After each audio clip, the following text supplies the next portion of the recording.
Judge గారు, నాకు భగవద్గీత అంటే ఏమిటో తెలీదు, దేవుడంటే అంతకంటే తెలీదు. నాకు తెలిసిందల్లా మా మమ్మీ మా డాడీయే. అందుకే వాళ్ళ మీద ప్రమాణం చేస్తున్నాను. జడ్జి గారు, మిమ్మల్ని అడిగి కొన్ని విషయాలు తెలుసుకోవచ్చా సార్? అలాగే అడుగు బాబు. సార్, మీరు దేవుళ్ళంటి వారని, అందరికీ న్యాయం చెప్తారని అంటారు. మరి తల్లిదండ్రులు ఉండగానే పిల్లల్ని అనాథల్ని చేస్తుంటే అది తప్పని చెప్పలేవు సార్. ఆ అన్యాయాన్ని మీరెందుకు ఒప్పుకుంటున్నారు సార్? నాకు ఆకలేస్తే అన్నం పెట్టే మమ్మీని నాకు కాకుండా దూరం చేస్తున్నారు. ఇకపై నాకు ఆకలేస్తే మీరొచ్చి అన్నం పెడతారా సార్? నేను పోగొట్టుకున్న అమ్మా నాన్న ప్రేమను మీరు నాకు కొనివ్వగలరా సార్? చెప్పండి సార్. చూడు బాబు, నువ్వు అడిగింది నిజమే. అందుకే నీకు మమ్మీ కావాలో డాడీ కావాలో చెప్పు. నీకు ఎవరంటే ఇష్టమో వాళ్ళ దగ్గరే నువ్వు ఉండేటట్టుగా ఏర్పాటు చేస్తాను. సార్, మీకు 2 కళ్ళున్నాయి కదా, వాటిలో ఒకటే ఉంచుతాను. కుడి కన్ను కావాలా ఎడం కన్ను కావాలా అని అడిగితే మీరేం చెప్తారు సార్? సారీ సార్, కోపంలో ఏదేదో మాట్లాడేశాను. మా మమ్మీ డాడీ ఇద్దరిలో ఏ ఒక్కరు లేకపోయినా ఒక్క రోజు కూడా ఉండలేను సార్. అందుకే మీరైనా చెప్పండి సార్, వెడిపోవద్దని. సార్, ఒక్కసారి మా మమ్మీతో మాట్లాడొచ్చా సార్?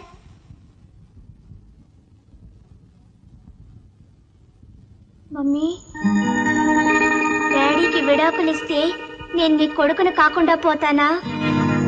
ఒకవేళ నన్ను నీతోనే ఉంచారనుకో మమ్మీ, అప్పుడు ఎవరైనా నిన్ను మా డాడీ ఎవరు అని అడిగితే నువ్వు ఏం చెప్తావు మమ్మీ?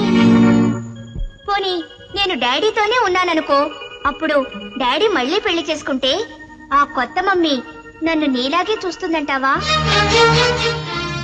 మమ్మీ, నువ్వు నాకు బోల్డన్ని కథలు చెప్పేవే. భర్త అడవికెళ్తే ఆయనతో పాటే అడవికెళ్లిన సీత కథ చెప్పావు. భర్త చచ్చిపోతే ఆయన్ని బ్రతికించుకున్న సావిత్రి కథ చెప్పావు. కానీ ఎప్పుడు ఇలా విడిపోయిన భార్యాభర్తల కథ చెప్పలేదే మమ్మీ. ఆ కథలు వింటున్నప్పుడు మా మమ్మీయే సీతని, మా మమ్మీయే సావిత్రి అని అనుకున్నాను. నేను అనుకున్నదంతా పొరపాటేనా మమ్మీ? నేను నమ్మిందంతా అబద్ధమేనా మమ్మీ? జడ్జి గారు, నేను అడిగిన దానికి మీరు జవాబు చెప్పలేదు, మా మమ్మీ జవాబు చెప్పలేదు. సరే కానివ్వండి, పెద్దవాళ్ళు మీ ఇష్ట ప్రకారమే కానివ్వండి. విన్నారా యువర్ ఆనర్? ఆ పసివాడు సూటిగా మిమ్మల్ని తన తల్లిని వేసిన ప్రశ్నలు విన్నారా? నిజానికి అవి మీకు వేసిన ప్రశ్నలు కావు, ఈ సమాజానికే వేసిన ప్రశ్నలవి. పసివాళ్ల లేత మనసుల్ని పట్టించుకోకుండా పంతాలకి పట్టింపులకి కోర్టుకెక్కి ప్రతి చిన్న విషయానికి విడాకులు కోరే ఆలుమగలు ఆ పసివాడి ప్రశ్నలకి సమాధానం చెప్పగలిగినప్పుడే విడాకులు తీసుకోవడానికి అర్హులు.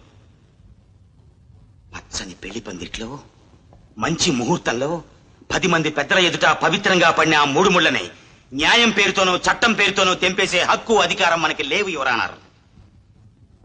పసివాళ్ల శ్రేయస్సు దృష్ట్యా, సమాజ శ్రేయస్సు దృష్ట్యా భార్యాభర్తల్ని విడదీసే ఈ విడాకుల చట్టాన్ని రూపుమాపి విడివిడిగా జీవిస్తూ తమ బిడ్డల్ని అనాథల్ని చేసే భార్యాభర్తల్ని కలిపే చట్టాన్ని, కలిపే శాస్త్రాన్ని రూపొందించవలసిందిగా కోర్టు వారిని కోరుతున్నాను.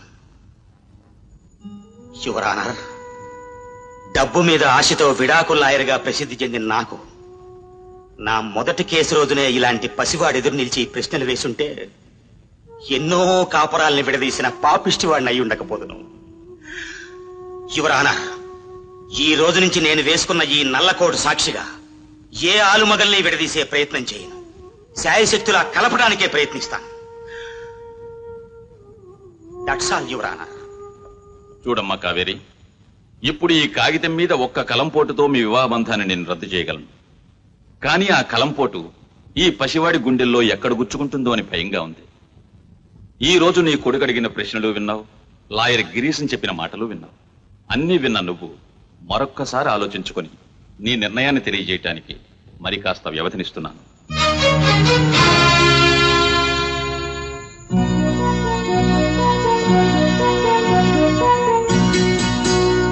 నాకు ఆకలిస్తే అన్నం పెట్టే మమ్మీని నాకు కాకుండా దూరం చేస్తున్నారు.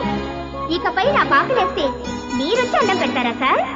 నేను పోగొట్టుకున్న అమ్మా నాన్న ప్రేమను మీరు నాకు కొనిపెట్టగలరా సార్? మమ్మీ, డాడీకి విడాకులిస్తే నేను నీ కొడుకును కాకుండా పోతానా?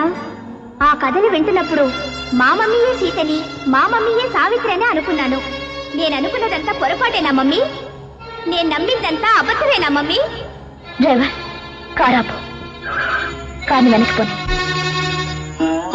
జరిగిన యథార్థాన్ని చెప్పే అవకాశం కూడా కావేరి నాకు ఇవ్వలేదు బావా. బాబా, తెలిసి తెలియని దాని మాటలకు అన్నీ తెలిసి నువ్వు కూడా బాధపడితే ఎలాగా? అనురాగం పంచుకున్న ఆడపిల్లగా మాత్రమే కావేరి నీకు తెలుసు. అనురాగంతో పాటు ఆత్మ గౌరవానికి, ఆప్యాయతకి గౌరవాన్ని ఇచ్చే కావేరి నాకు బాగా తెలుసు. అందుకే కావేరి లేని జీవితం చీకటని తెలిసినా కోర్టులో ఎదురు చెప్పలేకపోయాను. కావేరి మనసు గాయపరిచానే కానీ నయం చేయగల శక్తి నాకు లేదు. విధి నాకు ఇచ్చిన చివరి శాపం కావేరి ఎడబాటు.